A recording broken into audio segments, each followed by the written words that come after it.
So let's go ahead and get started with making the changes. First, on line 12, change the page title to The Perfect Cup, Home.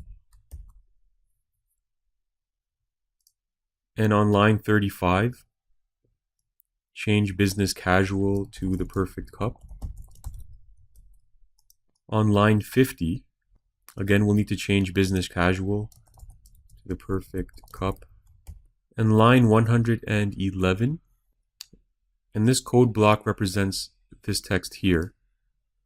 So change Business Casual to The Perfect Cup.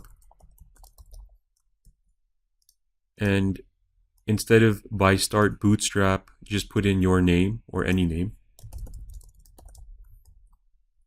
On line 139, okay, this entire code block from line 139 to line 151, that's the second content area here, and we don't need that. So just go ahead and delete that entire code block. On line 146, change the copyright, change the text here to The Perfect Cup, and change the year to 2016. Now scroll up to line 126, and I'll just do a quick refresh. So we can see that our changes are now reflected. Instead of the text, build a website worth visiting, we're going to change it to how to make the perfect cup of coffee.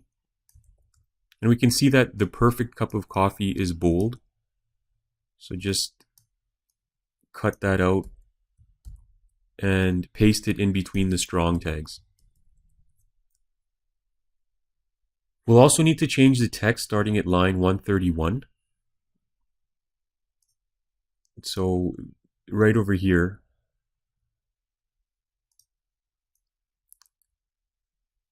delete all this text. Make sure you keep one paragraph open and close tag. And then just type out this text. So you can see that we've updated the text here to reflect the theme of this business. And the last thing we'll do is we'll scroll up to line 39.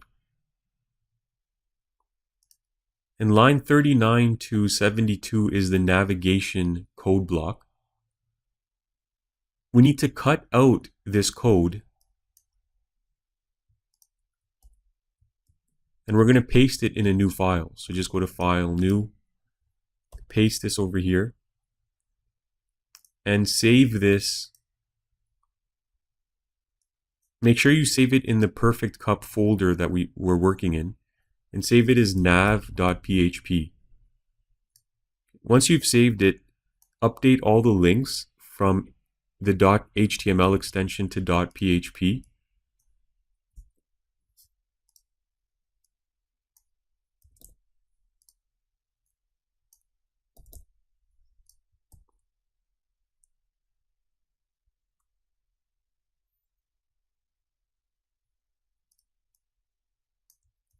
Now switch back to the index.php file, and you're going to paste in this line of code here. The PHP require once and nav.php. So once you've completed all those steps, just make sure you save the file, File Save, and then go to and refresh your page. Make sure the navigation is there. So we've loaded the navigation from an external file, and we'll be doing the same for each one of our pages. So if we ever need to make changes to the navigation bar, we simply need to update that one file. And for now, that's it for the home page. And in the next lesson, we'll continue with the other pages.